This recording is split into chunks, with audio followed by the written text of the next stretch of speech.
Alright, good morning. Batiin nga natin yung katabi natin. I'm so blessed to see you this morning.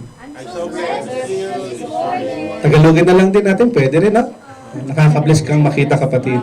Amen. So, this morning ay ika-5 araw po ng ating prayer and fasting. Maybe some of us ay 3 araw lang, okay? Or some of us ay nag-skip ng 1 o 2 meal. Tama? Yung iba naman sa atin, maybe ay nag-skip mag-browse ng Facebook, nag-stop manood ng mga Korean novela. No? Tapos, maybe some of us ay hindi nag-fasting. Ano talaga? Okay. Ano man ito mga kapatid, alam natin ang Panginoon ang siyang patuloy na humihipo sa buhay ng bawat isa. If you recall, nag-start tayo last Monday night. Tama? Amen. Taas ang kamay ang lahat ng nag-participate ng prayer and fasting. Lahat na nag-participate. Kahit hindi nag-skip, hindi kayo nag-Facebook, yung sa 4 na ibinigay ko, nakita niyo yan. 4 kinds of fasting. Okay. Last Monday, ang ganda po ng topic. Kindly browse our Facebook Live o yung YouTube. Ang ganda ng topic ng Monday kasi sinabi doon na katulad daw ng isang usa, nakadepende siya sa tubig. So kapag siya ay umiinom ng tubig, nagre-refresh siya. At the same time, pag umiinom siya ng tubig, nawawala yung amoy ng pagiging usa. Kaya yung kalaban niya, hindi siya nadidetect. Nakuha niyo po. Parang usapang science yun Tayo rin po sa buhay natin, may mga pagkakataong we feel we are separated from God. Tama? Nararamdaman niyo yung gano'n, parang ako na lang mag-isa. Parang hindi ko maramdaman yung Panginoon. This time, katulad ng usa, as if our life depends sa water. Nawa tayong lahat ay makadepende sa salita ng Panginoon. Because Jesus is the living water. Tama? You want to restore yung relationship mo sa Panginoon? Gusto mo bumalik doon sa unang gaya ng dati na ikaw ay tumanggap kay Christ? Balik ka kay Jesus. He will restore your life. Do you thirst for God? Nauuhaw ba tayo sa Panginoon? Amen. Nauuhaw ba tayo na tayo ay manalangin, magkaroon ng pagninilay-nilay? O are we really desiring God in our lives? Katulad ng isang usa, nawa tayo din po. Magdepende tayo sa salita ng Panginoon. And nung Tuesday, yung una si Pastor Lino, tapos yung Tuesday, si Kuya Richard, ang ganda din ng devotion niya. Pinag-usapan dito, yung satisfaction in Him. Saan ba tayo kumukuha ng satisfaction? Maraming tao ang nadideceive. May mga pagkakataon sinasabi nila, magiging satisfy lang ako kapag meron ba kayo ng ganun kapag meron? Magiging satisfy lang ako sa Panginoon kapag meron akong bagong kotse. Magiging satisfy lang ako sa Panginoon pag meron na akong girlfriend, boyfriend. Magiging satisfy lang ako sa Panginoon kapag siguro mga nasa 1 million na yung nasa bangko ko. Magiging satisfy lang ako sa Panginoon kapag ano yun? Ano yung sa tingin nyo magbibigay sa inyo ng satisfaction? Don't deceive yourself. Sa value ng mundong ito, sa sistema ng mundong ito, laging sinasabi rito, dapat meron kang kapangyarihan, dapat meron kang pleasure. Sa mundong ito, laging sinasabi, dapat meron kang financial security. Sa mundong ibabaw na ito, all depends doon sa temporary na bagay. Alam niyo kung ano yung totoong magbibigay ng satisfaction sa atin? Your personal relationship with God. Alam mo yung nagpe-pray ka, naiyak ka pa, tuloy yung uhog, yung sipon, yung luha. Kasi you found the Lord. The Lord found you as well. Bakit? Because right there and then, naramdaman mo, naranasan mo at na-convince ka that my only happiness, my true satisfaction is found in God's love and doing His will. Nandiyan pa kayo? Parang galit kayo sa akin Pangatlong araw, si Kuya Alan, ang ganda ng devotion niya. Please browse our YouTube. Makikita niyo ron. Marami sa atin ang nagsasabi na, saan ba ako napupuno? My fullness desire. Sinasabi din doon na maraming pagkakataon, they are searching for something in their lives na magbibigay meaning. Na-feel nyo na ba nagising kayo sa isang umaga, parang walang direksyon yung buhay ko? May ganun ba? Ako may ganun madalas eh. Lord, parang walang sense of direction yung ginawa ko kahapon. Parang kumain lang ako, natulog, nanood, pumasok, umuwi. Pero parang walang saysay. May pakitaas ang kamay nung may ganung o ayaw nyo talaga magtaas ang kamay. Di ba? May mga pagkakataon tayo na parang merong vacuum. Di ba? Yung buhay natin, parang nafe-feel natin na parang hindi merong kulang eh. May maraming pagkakataon po sa buhay natin. Kung hindi si Jesus ang source ng ating knowledge, kung hindi si Jesus ang source ng ating para mabuhay ng merong kapangyarihan, kung hindi si Jesus ang source ng lahat ng kailangan natin, therefore, wala ka talaga nito. Nawa tayong lahat, nawa ang maging disciple natin ay patuloy na makilala si Jesus sa ating buhay. Bakit? Dahil kay Kristo, tayong lahat ay bagong nilalang. Amen? At kay Kristo, sa kanyang mga salita, tayo ay kanyang i-equip. At sa salita at pangako ng Panginoon, tayong lahat ay masasatisfied. Andiyan pa kayo? Kaya naman mga kapatid, why not try to ask the Lord, Lord, nawa ay lumaki ka sa buhay ko. At yung luma kong pagkatao ay lumiit. Nakukuha niyo po. If you desire yung fullness na galing sa Panginoon, doon mo makikita, Lord, thank you. You are so amazing. At kagabi po, yung devotion kagabi about holiness, ang ganda.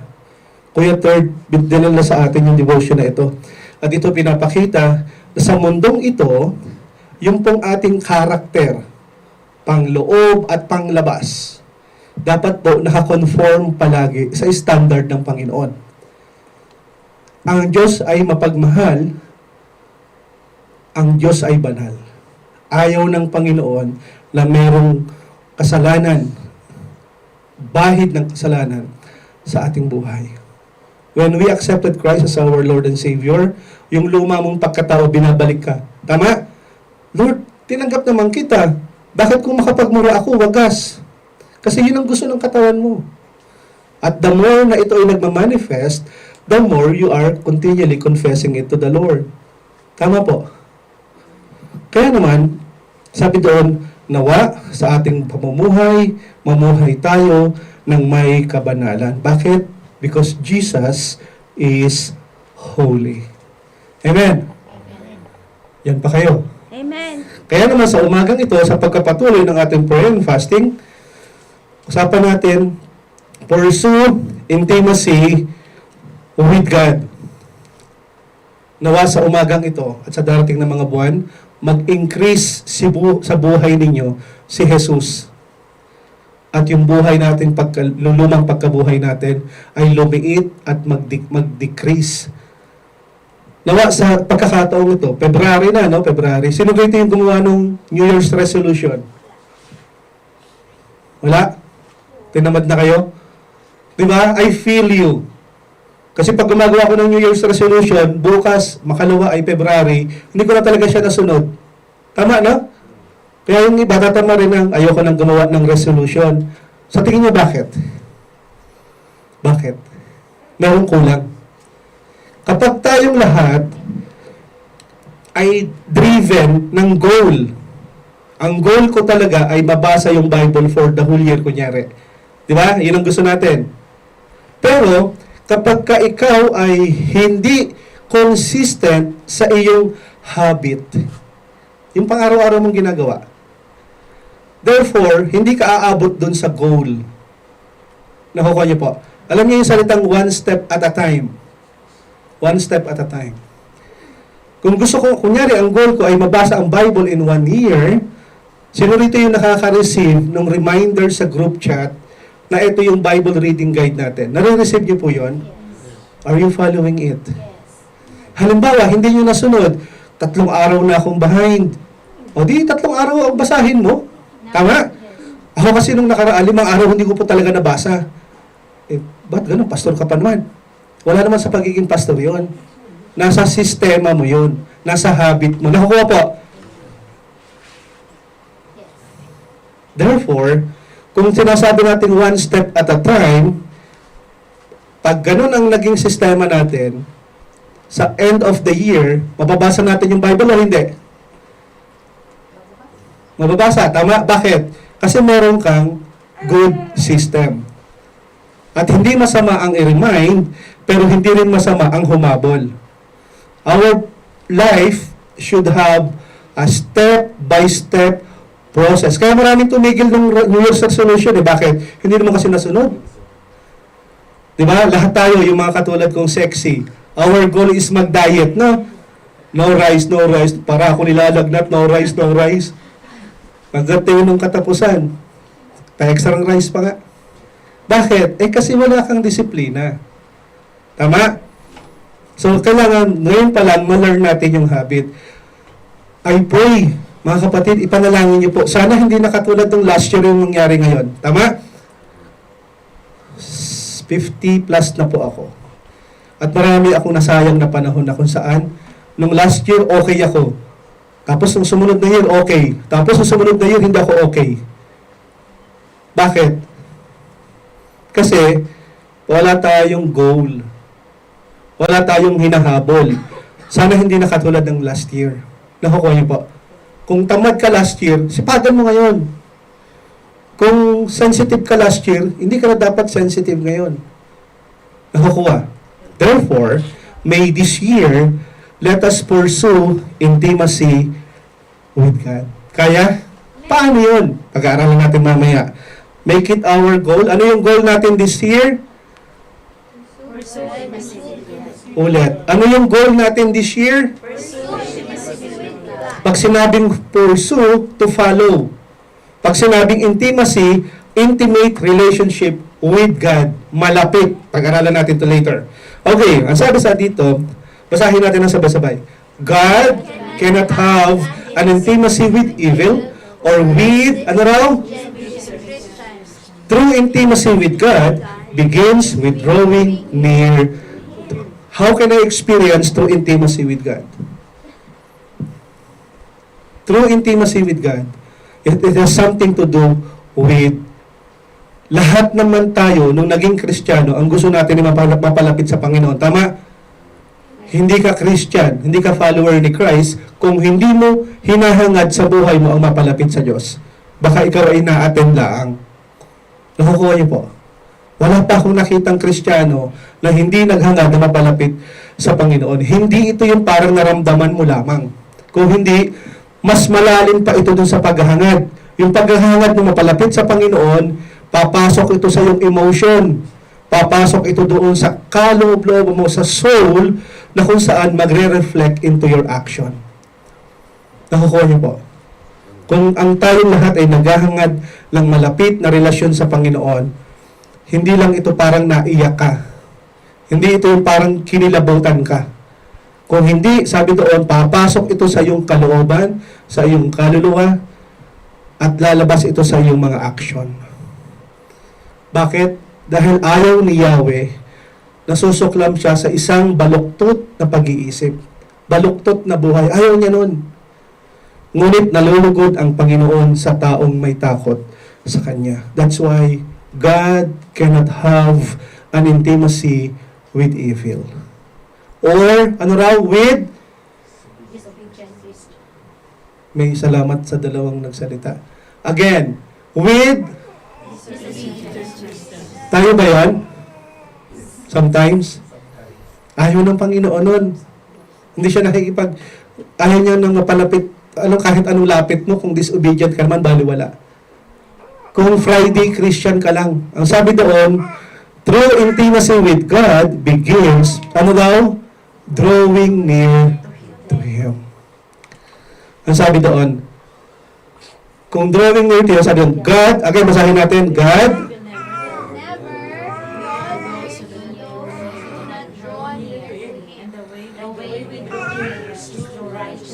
ang paraan upang mapalapit ka sa Panginoon ay sa pamamagitan ng makatwiran, tuwid na buhay. Nakukuha niyo po. Hindi kailanman lalapit ang Panginoon sa mga taong ayaw lumapit sa Kanya. At ang paraan para ikaw ay lumapit sa Diyos, dapat ikaw ay tuwid ang buhay. Paano yun? Ang sabi doon, James 4:8, draw near to God, and He will draw near to you. This is the righteousness. Ano daw? Cleanse your hands, you sinners, and purify your hearts, you double-minded. Nandiyan pa po kayo. Amen. Draw near to God, and He will draw near to you. But, cleanse your hands. Purify your hearts. Meaning to say, repent. Humingi ng tawad sa Panginoon. Magpalinis. Meron kang relasyon sa Panginoon. Dahil tayong lahat, sa harap ng Panginoon before ay unrighteous. Makasalanan. Tama? Amen. Pero nung namatay si Kristo sa krus ng Kalbaryo, yung kanyang katuwiran ay ipinatong sa atin. Kaya pag nakikita tayo ng Ama, hindi yung baloktot mong buhay ang nakikita. Kundi ang nakikita ng Ama, ito si Lionel. Pag nakikita ng Diyos Ama yan, hindi yan nakikita yung mga mali niyang ginagawa. Anong nakikita sa Kanya? Si Kristo ay namatay para sa Kanya. Kaya wala tayong karapatang i-judge yung kasama natin sa church. Wala tayong karapatang i-judge yung asawa at anak natin. Bakit? Lahat tayo ay unrighteous. Naging tuwid lamang tayo nung si Kristo ay nabuhay para sa ating lahat. When we accepted Christ as our Lord and Savior, Christ's righteousness is on us. Klaro tayo ron? Amen. Sure? Amen. Nalakas ang amen nyo, ha? Kaya naman, sabi doon, sa lahat ng merong kaligtasan, ng merong relasyon sa Panginoon, ikaw ay merong pag-asa na ang pag-asang ito ay lumapit sa Diyos. Nakukuha po. Amen. At kung gusto po natin magkaroon ng true intimacy with God, Jesus must be our model. Bakit?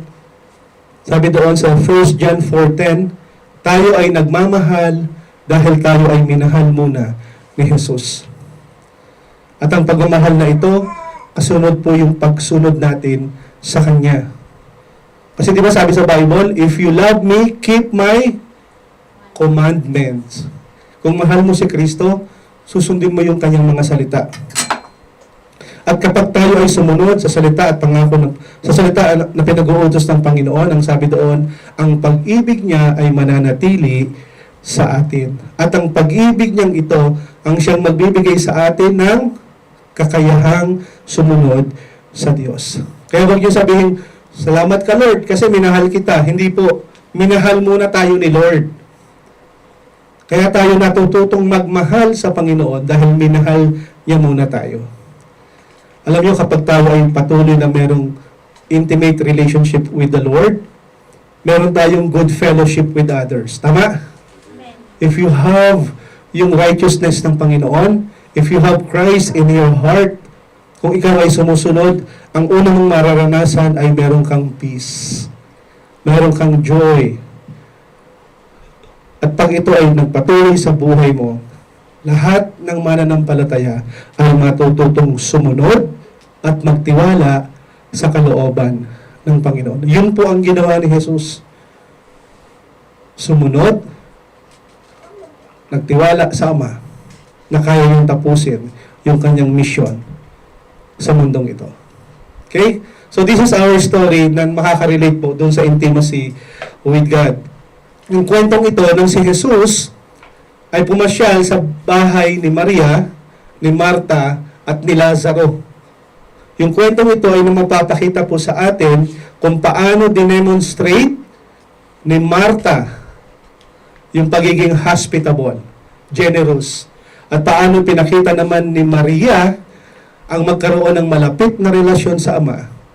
Dito makikita natin kung sino talaga ang merong malalim na pagkakilala sa Panginoon. Nandiyan pa kayo? Sabi doon sa Luke 10:38-42, si Jesus at ang kanyang mga alagad normally si Jesus, sorry, hindi pa pala. Ayan. Normally si Jesus, kapag siya ay nagta-travel, okay, sinong kasama niya? Yung kanyang 12 disciples. Tama? Opo. So ilan na sila ngayon? 12 plus 1? 13. And then, pumunta sila sa Bethany, sa bahay ni Martha, ni Mary at Lazaro. Ilan yung nadagdag? 13 plus 3? Galing natin sa math. Ang nangyari, nung in-invite nila si Jesus, pumasok si Jesus sa lugar na ito, at the same time, malugod silang tinanggap sa tahanan ni Martha at ng kanyang kapatid na si Maria. Okay? Pumunta si Jesus, yung 12, nagpunta sa bahay nila. And then, si Maria ay naupo sa paanan ng Panginoon upang makinig sa kanyang itinuturo.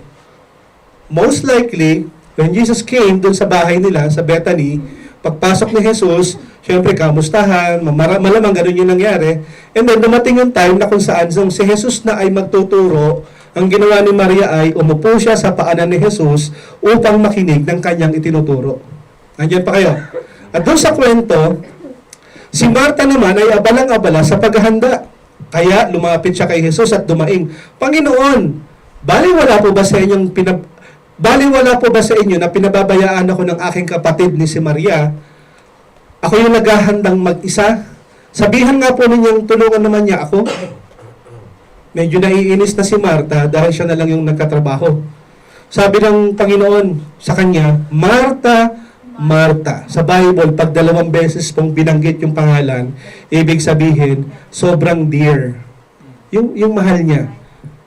Di ba? Kaya pagka naiinis ka, yung parang akala natin, wag mong sabihin, pag nakadalawang beses na yung pangalan mo, galit na ako. So, dito hindi po. Sabi niya, Martha, Martha.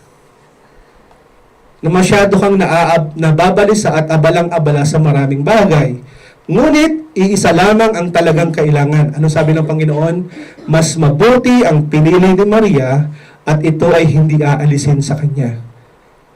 Luke 10:38 to 42. Haba ng kwento, no?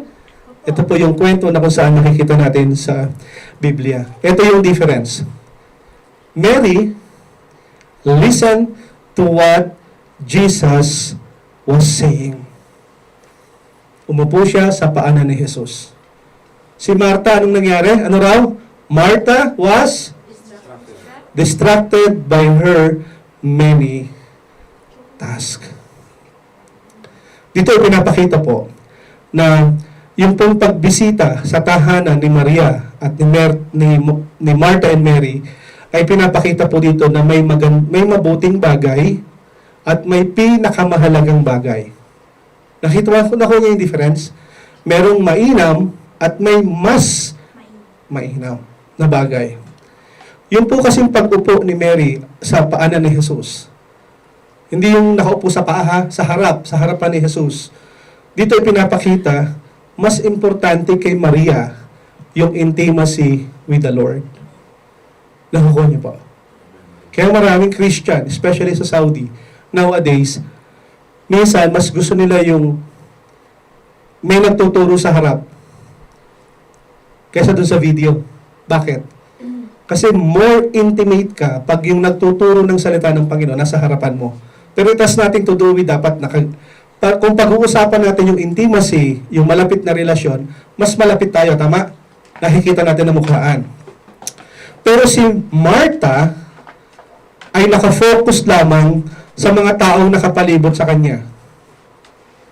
Tapos dito makikita natin si Martha ay masyadong abala doon sa maraming duties. At hindi nakita ni Martha na na-miss niya yung portion na kung saan dapat intimate siya kay Jesus. Nakaka-relate ba tayo? Marami sa atin ang Martha o ang Maria. Yung Maria, inuuna niya ang personal na relasyon sa Panginoon. At yung Martha, nakadepende lang sa ministry. Nakukuha niyo po. Sino tayo ngayon doon? Paano natin i-relate yung sarili natin? Alam niyo mga kapatid, kung tayo ay katulad ni Mary, na nakaupo sa harap sa paanan ng Jesus habang siya ay nagtuturo, yung lahat ng kanyang alalahanin ay unti-unting nawawala.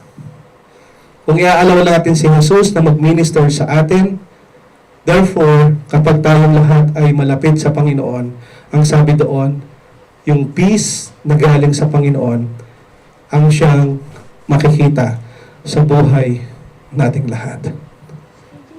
Intimacy with the Lord will help us attain yung kapayapaan. Di ba, mas payapa tayo kapag nagpe-pray. Amen. Yung totoo. Opo. Kapag tayo nagbabasa ng Bible, Amen. when we have a fellowship with one another, when we share the gospel, when we do the prayer and fasting. Tama? Mas nakakaramdam ka ng kapayapaan doon. Bakit? Kasi, mas ninanais ng Panginoon na ma-involve siya sa buhay natin. Klaro? Kaya naman, sabi doon sa Luke 10:38, Now as they were traveling along, he entered a village, and a woman named named Martha, welcomed him into her home. Dito ipinapakita po na kung paano naging receptive si Martha when she invited Jesus Christ sa bahay nila. At tinanggap naman ni Jesus. Kasi nagpunta sila sa bahay ni Jesus, tama? Sa bahay ni Mary at ni Martha. Dito makikita natin that ang problema kay Martha, in-invite na nga si Jesus, pero hindi balance yung buhay. Bakit? Siya ay busy sa pag-host ng bisita. 16 na sila, di ba? 16 na doon sa bahay. 16 sila. Siya ay nagpe-prepare ng food para sa 16 na tao. Doon siya naging busy. Rather than listening to Jesus. Kaya kapag anniversary, lagi ko sinasabi, walang magluluto. Bakit? Sayang yung message eh. Di ba? Nakakita na kayo ng marami ako anniversary na puntahan. Pag may gawain, busy sa kusina lahat. Pagka message, tulog. Busy. Pagod. Nakukuha niyo po. Here, pinapakita natin, sinasabi din sa Biblia, si Mary, na pinili yung mas mainam, she submitted herself to Jesus at sa kanyang mensahe. Kaya makikita po natin mga kapatid, sa buhay din naman natin, ganun no? Marami sa atin ang parang Martha pag naglingkod sa Panginoon. Lahat tayo maraming nauubos na oras doon yung energy natin sa mga panglabas na gawain lamang. Bakit? Yung kasi nakikita ng tao. Di ba? Yun yung nakikita kasi ng tao. At maraming pagkakataon, nakikita sa buhay natin, yung bang tinatawag na, naglilingkod naman ako sa Panginoon. Nagbabasa naman ako nakikinig naman ako sa mga Christian radio station. Okay. At dito sinasabi doon, marami naman akong pinopost na Bible verse sa Bible. Di ba? Part na rin naman ng paglilingkod sa Panginoon. Mga kapatid, walang papalit na kahit anong gawin mong ministry, walang papalit pa rin sa malapit na relasyon natin sa Panginoon. Marami kasi sa atin masyadong burden na masaya kapag ka nakaharap sa camera. Paano pag di ka nakaharap sa camera? Magsiserve ka rin ba sa Panginoon pag may posisyon ka pa o pag wala ka ng posisyon? Magsiserve ka pa rin? Amen. Bakit? Dahil sa atin, mas importante ang relasyon sa Panginoon kaysa sa ministry o posisyon na meron ka. They welcome Him, Jesus Christ, sa kanilang bahay. At ito yung maganda. She had a sister called, sino daw? Mary, who was seated at the Lord's feet, listening to His word. Dito pinapakita po, sa panahon nila Jesus Christ, ang babae ay hindi tinuturuan. Nakikinig lang sila. At sa panahon po nila Jesus Christ, hindi ka pwedeng umupo sa harapan ng nagtuturo. Hindi yun allowed nung panahon nila. Pero dito, yung lahat ng ito, dahil sa kagustuhan na makinig ni Mary ng salita ng Diyos, binaliwala niya yung mga sinasabing bawal. Anong ginawa niya? He seated at the Lord's feet. He seated at the Lord's feet. Dito makikita po natin, mas nais ng Panginoon na tayo ay mas malapit sa Kanya. Mas gusto ng Panginoon nakikita niya yung Kanyang anak. Pagising sa umaga, hawak ang Bible. Pero bago matulog, hawak yung Bible. Nagpe-pray. Bakit? Yun ang mas mainam para sa Panginoon. Nakukuha niyo pa. Seated at the Lord's feet. Ipinapakita dito yung pagiging malapit ng relasyon ni ni Mary at ni Jesus. Tayong mga kapatid, gaano tayo kalapit sa Panginoon? Yung totoo. Huwag niyo pong sagutin. Sa isip niyo lang. Gaano ka kalapit sa Panginoon? Dahil kung ikaw ay malapit sa Panginoon, hindi ka mag-aalala, Marta. Ano si Marta? Sumbongera. Kung ikaw ay malapit sa Panginoon, hindi mo mapapansin yung kamalian ng iba. Bakit? Nakikita mo lang kasi yung pag-ibig ni Jesus sa'yo. Bakit ayaw ng kumilos ng iba sa loob ng church? Nakatingin sila sa tao eh. Parang si Marta. Busy ako kakahiwa dito. Ang lakas-lakas kumain ni kapatid, hindi malang marunong mahugas ang pinggan. Busy naman akong kakaluto. Busy ako kakalinis. Si kapatid, nandun lang, nakakuyakoy, nakataas pa paa. Kumakain ng krusan, paborito ko yun. Nakakuha niyo po.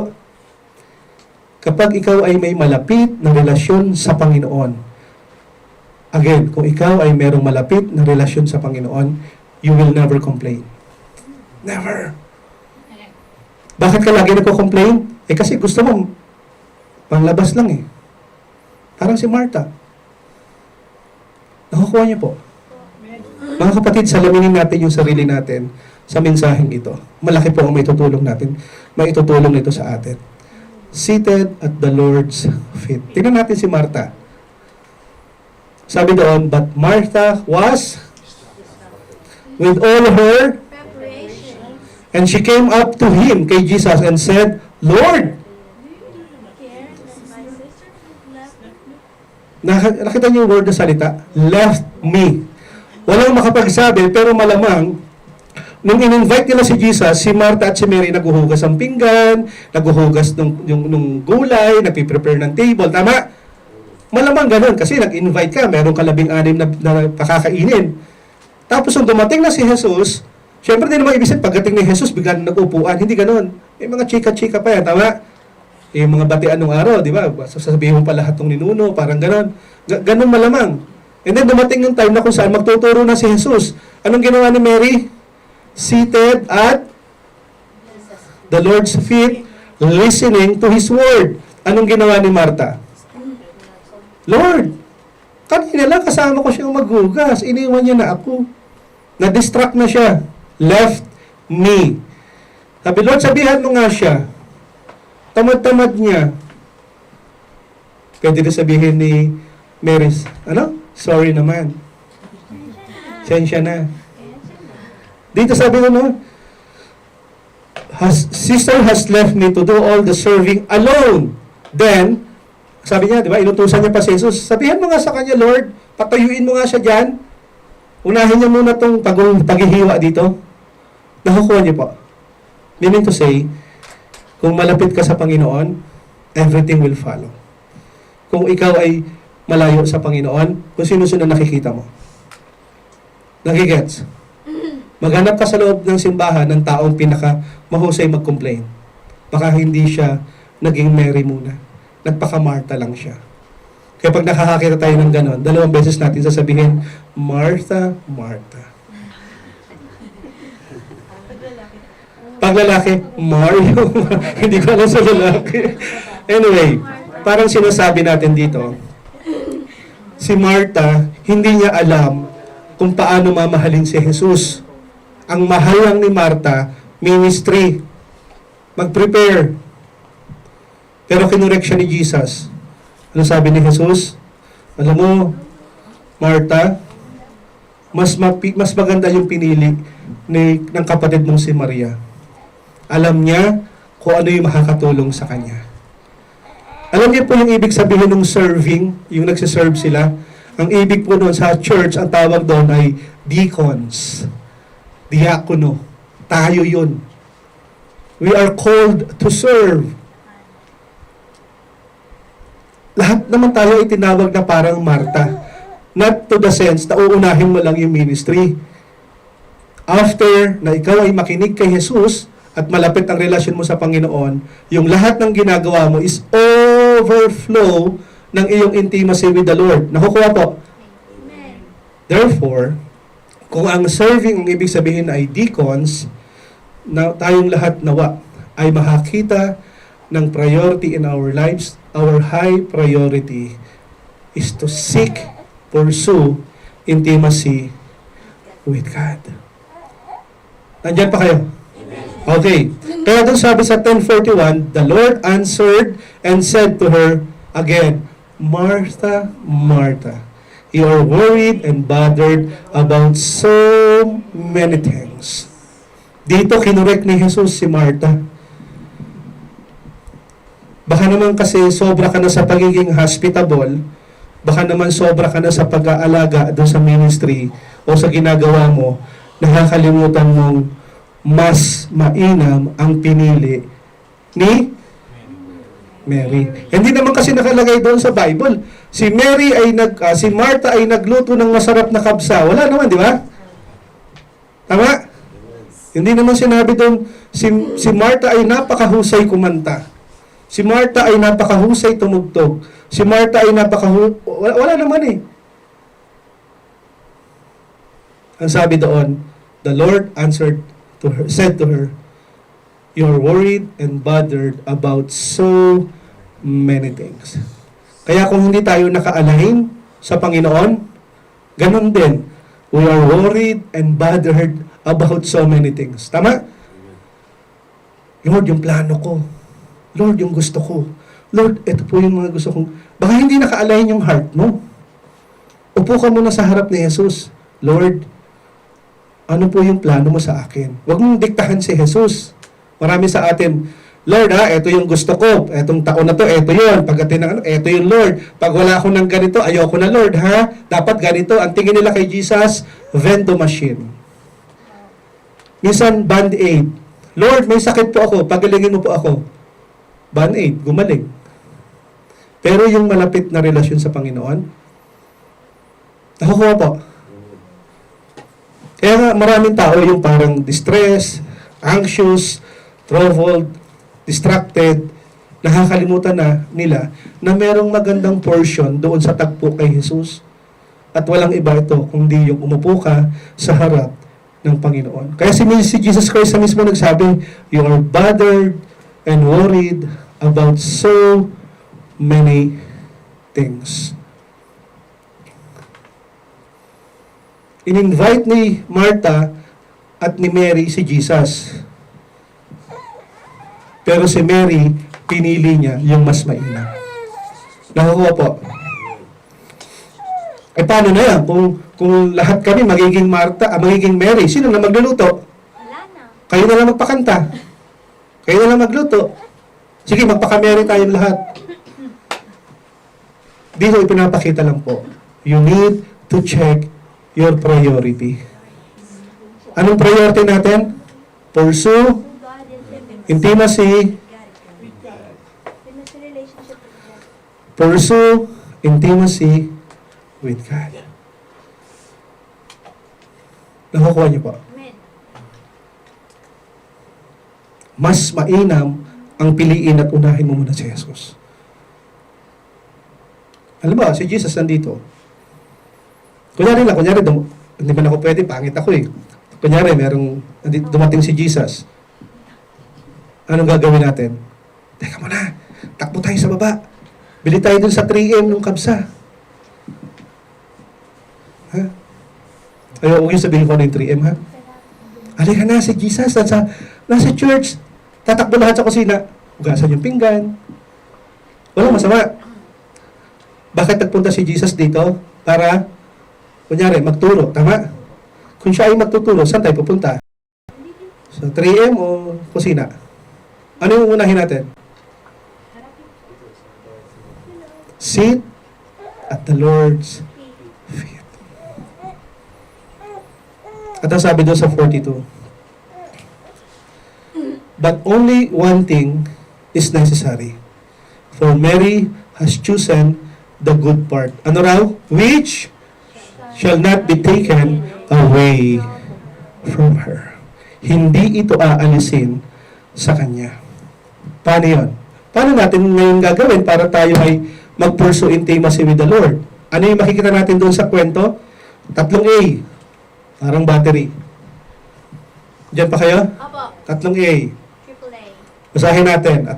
Attention, attend, adoration. Focus tayo rito. Yung attention, meaning to say, mag-concentrate ka, mag-focus ka. Pag sinabing attend, ito yung listen attentively. Pay attention. Take note. At yung adoration, ibig sabihin nun, yung love, yung respect, yung worship mo, yun ang ibig sabihin ng adoration. So again, triple A. Attend, and adoration. Sabi doon, Mary, who was also seated at the Lord's feet. Ang una nating gawin, paggising sa umaga, upuan mo si Jesus. Lord, usap naman tayo. Paano tayo kakausapin ni Jesus? Sa Facebook? Totoo. YouTube. TikTok. Instagram. Paano tayo kinakausap ng Panginoon? Sa pamamagitan ng at saka ng Bible. very good student. Doon, yun lang talaga yung way.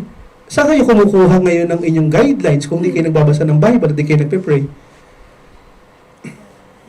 Kaya maraming miserable yung buhay. Kasi hindi nila inuuna si Jesus. Bakit? Kung bago ka matulog, puno ka ng galit. Pagising sa umaga, puro ka pa rin ng galit. Bakit? Hindi ka nag-pray. First thing to do, sit at the Lord's feet. Sit at the Lord's feet. Kaya naman mga kapatid, kung tayo ay uupo sa harap ng Panginoon, therefore we are saying that we are focusing our eyes on Jesus. How to fix your eyes on Jesus?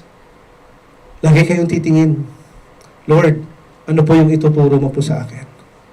Bago tayo gumawa ng maraming bagay, correct our attitude, our goal, our plan. At ginawa ito ni Maria. Mary seated at the Lord's feet. Nakukuha niyo po? Yung totoo, pagising sa umaga, inuuna dito yung Facebook. Huwag niyo taas yung kamay. Ilan yung nag-like? Ilan yung nagustuhan to? Ilan yung nag-text ng good morning? Ilan yung nagsabing manda ka mamaya? Ito to. Gusto mo maging okay for the whole day? Sit at the Lord's feet. Saan ka naka-focus today? Bukas, sa makalawa. Saan naka-fix yung eyes mo? Sa task? Sa ministry? Sa problema? O sa ibang tao? Yung pera-biro. Saan ka naka-focus? Are you seeking to draw near to God and focus on Him? Dapat yun ang lagi nating nasayan. Paggising sa umaga, Lord, ano po ang gagawin ko today? Amen. Pangalawa. Ano na yung sumunod? Listening to His Word. You need to listen. You need to attend. Marami kasi sa atin, yung nandito ngayon, pero yung isip, nasa labas. Tama? Yung attention, wala. Kaya maraming gagawin. Ano kayang gagawin mamaya? Masarap kaya yung ulam ni Kuya Richard? Naku, maghuhugas na naman ako pagkatapos. Naku, kaya po, nakafocus tong bukas, yung manonood ng Backstreet Boys ba yan?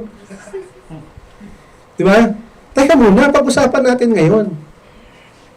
Sit at the Lord's feet. Pangalawa, listen kung anong sasabihin ng Panginoon. Nakukuha po. Have you tried to pray? Just sit there and ask, Lord, ano pong gagawin ko? Maghintay ka lang ng ilang minuto.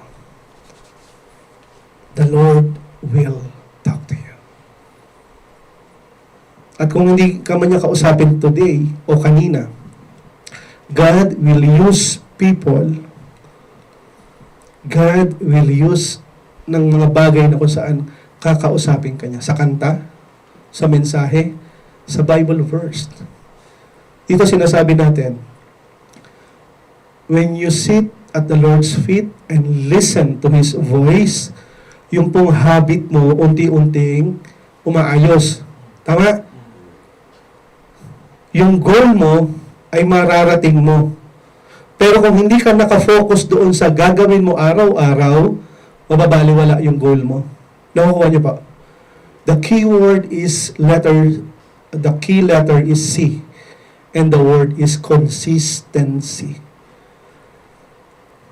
Parang galit na kayo Consistency. You need to be consistent sa iyong habit. Sumablay, doblehin mo. Nakatatlong araw, di tatluhin mo. Nakalimang araw kang di nagbasa, di limahin mo. Kasi ang goal mo ay hindi matapos yung Bible, kundi ang goal mo, sit at the Lord's feet and listen to Him. Nakukuha pa. Pangatlong A, sabi doon, one only thing, but only one thing is necessary, for Mary has chosen the good part which shall not be taken away from her. Kung gagawa ka ng bagay at uunahin mo si Jesus, kailanman ay hindi ito mababawi, makukuha ng iba. Nawa, sa taong ito, mamuhay tayong katulad ni Mary. Ano si Mary? Seated at the Lord's feet, listening to His word, at yung lahat ng kanyang ginagawa as if like worship. Paano nangyari yun? Basahin natin doon, sabi doon sa John 12. Okay? Basahin po natin. Basahin sabay-sabay. Therefore, 6 days before the Passover, Jesus came to Bethany where Lazarus was, whom Jesus had raised.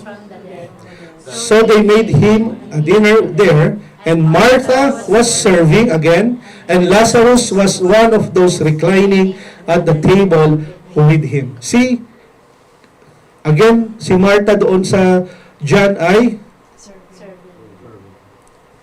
merong isang nagpakita ng intimacy with the Lord. Si Lazaro. Ano raw? Reclining at the table with him. Ano yung reclining? Yung parang nakasandig kang ganun sa tao. Hindi ito yung FC, yung feeling close. Close talaga sila. Nakukuha niyo po? Close talaga sila. And then sabi doon sa 3, eto na si Mary. Basahin po natin. Mary then took a pound of very expensive perfume of pure nard and anointed the feet of Jesus and wiped His feet with her hair. And the house was filled with the fragrance of the perfume. Dito mo makikita the way Mary served. Yung service niya just like a perfume. Amoy ng buong kwarto.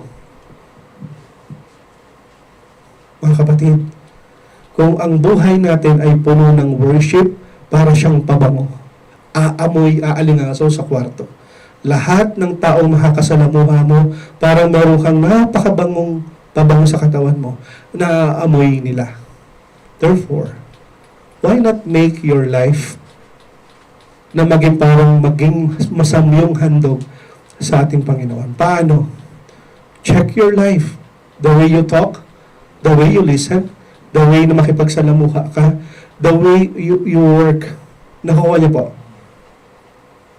Parang masamyo, yung kanyang, yung service niya is just like a fragrance of the perfume. Yung lahat ng meron siya, ibinigay niya talaga.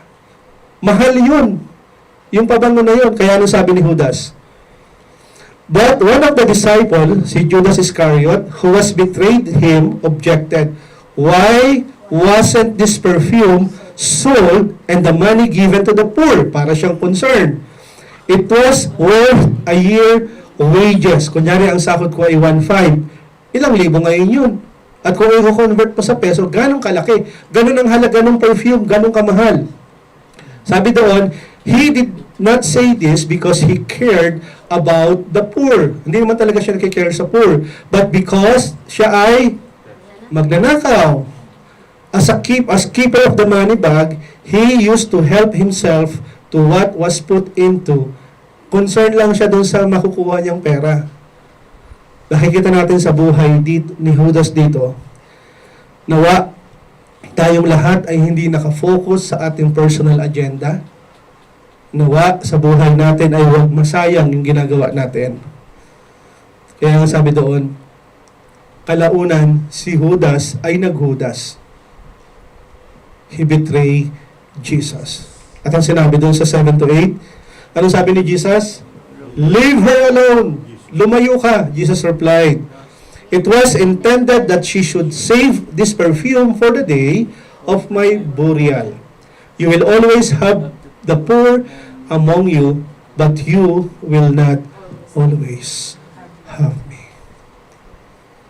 In verse 9, truly I say to you, whenever the gospel is preached in this entire world, what this woman has done will also be told in memory of her.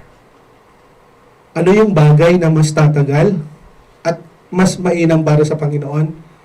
Sit at the feet of Jesus and pursue intimacy with Him. Nakukuha niyo po? Klaro na sa inyo kung ano ang goal niyo this year. Pursue intimacy with God. Paano ginagawa? Hindi siya sa goal, kundi yung daily niyong ginagawa. The key word is consistency. You need to be consistent in your prayer. You need to be consistent in reading the Bible. You need to be consistent in worship, prayer and fasting, sharing the gospel. You need to be consistent. At ang sabi doon, but only one thing is necessary. For Mary has chosen the good part, which shall not be taken away from her. If you read the Bible, if you pray, if you fast, if you have a fellowship and sharing the gospel, walang makakaagaw nito sa inyo. At ito pa yung maganda. Kapag tayo ay babad sa Panginoon, hello? Listen to this. Pag tayo ay babad sa Panginoon, yung ministry na meron ka, ano yung ministry mo ngayon? It will become just like an overflow. Hindi pa bigat ang ministry. Ito na naman, nagkuutosan naman si pastor. Hindi ka na. Bakit? Overflow ng intimacy mo sa Panginoon. Bakit ka nagbibigay ng, you are so generous to give others? Intimacy mo yun sa Panginoon. Sabi rin yun sa Bible, di ba? Pag ginagawa nyo doon sa mga pulubi, sa mga mahihirap, sa mga nangailangan, ginagawa nyo rin to kay Jesus. Bakit? Yung lahat ng meron ka ngayon, work, it should be a sign of worship. Do it for the Lord. Family, ministry, yung lahat ng meron tayo rito, overflow lang po ito ng ating pagiging babad sa salita ng Panginoon. Pag dumarating na yung time na umiinit na yung ulo mo, nagmamalaki ka, dumarating yung time na nagiging mayabang ka na, magagalitin ka, wala kang satisfaction, baka hindi ka nagbabasa ng Bible. Baka pagising mo sa umaga, iniisip mo, paano ka magpe-perform? Dapat isipin natin palagi, sit at the Lord's feet, listen to His Word, and make your life as a life of worship. Nagigets po? Imagine tayong lahat ay babad sa salita ng Panginoon. Pagdating ng simbahan, wala tayong makikita si kapatid, ang tamad, ayoko nang makita ito, naiinis ako. Walang ganon. Bakit? Nakafocus tayo kay Jesus eh. Bakit maraming nagbabackslide at ayaw nang kumilos sa gitna, ayaw nang mag-ministry? Nakafocus siya sa sarili niya. Tinatamad ako, naiinis ako, nabubwisit ako. Focus ka sa sarili mo eh. But if you focus kay Jesus, yung lahat ng ginagawa mo, I will do it to worship Jesus. Again, tatlong A, attention. We need to focus and sit at the feet of Jesus. Ano yung sumunod? Attend. Ulit. Sabay-sabay. Basahin natin. Una, attention. We need attend. And third, adoration. Giving love and respect to Jesus. Amen. And this is the Lord's call. Ito yung tawag ng Panginoon. Basahin natin. Seek the Lord while He may be found. Call on Him while He is near. Let the wicked forsake their ways, and the unrighteous their thoughts. Let them turn to the Lord, and He will mercy on them. And to our God, He will freely pardon. Hindi kailanman ang Diyos ay lumalayo sa atin.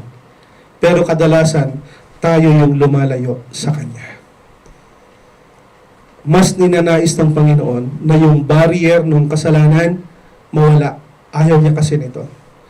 At kung tayo may mga pagkakataong unti-unti nang humihiwalay, ayaw mo nang umaten, tinatamad ka ng kumilos, mag-isip ka kapatid. Sabi doon, let your wicked way forsake it. Kalimutan mo yung mga luma mong ginagawa. Mapagmalaki, mayabang, lahat. Luma mong pagkatao. Yung iyong hindi matuwid na pag-iisip. Ang sabi doon, let them turn to the Lord and He will have mercy on them. Accept God's generous forgiveness habang tayo po ay naririto.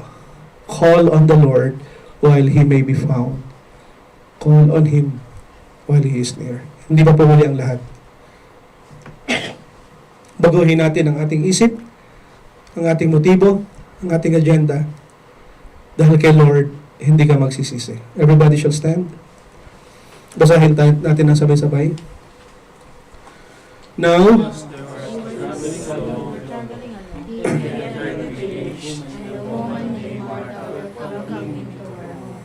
and she had a sister called Mary, who was also sitting at the Lord's feet and was listening to His word. But Martha was distracted with all her preparations. And she came out to Him and said, Lord, will you not care that my sister has left me to do the service by myself? Then let her help me.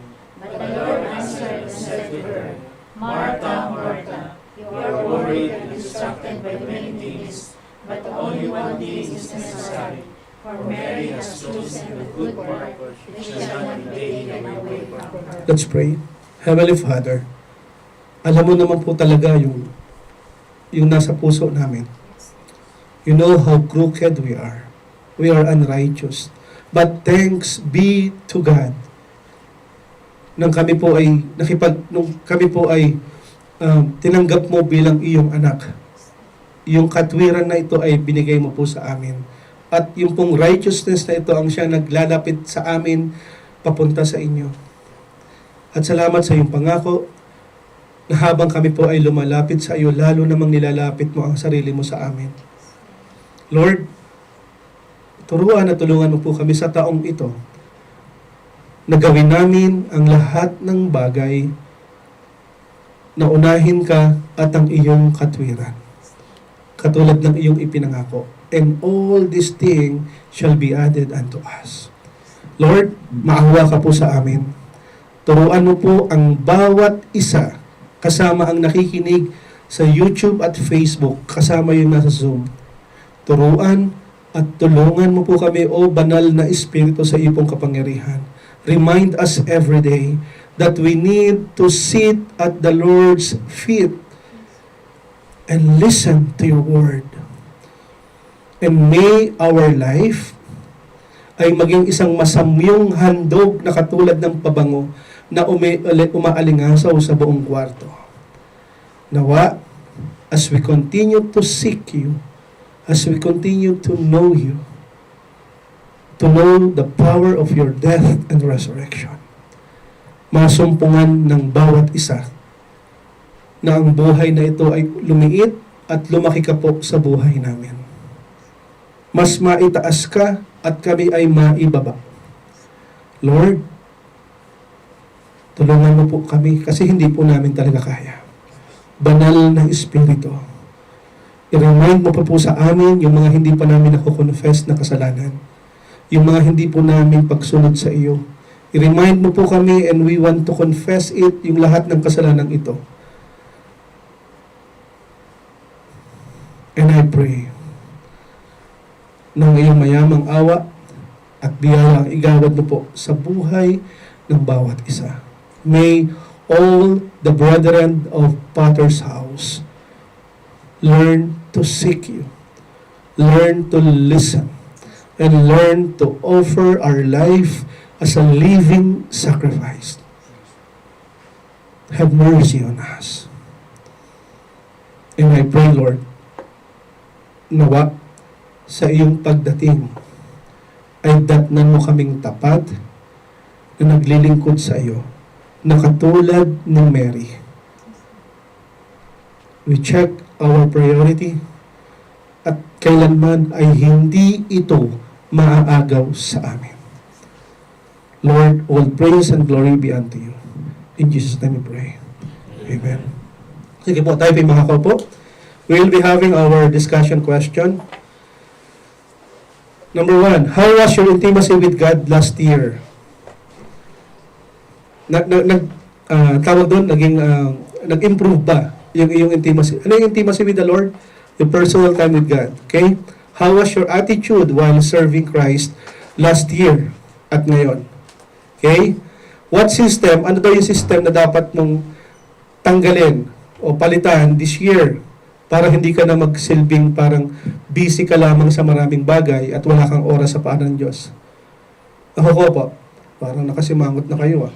At pangatlo, what do you think yung pinaka mas importanteng act of worship na gagawin natin kay Jesus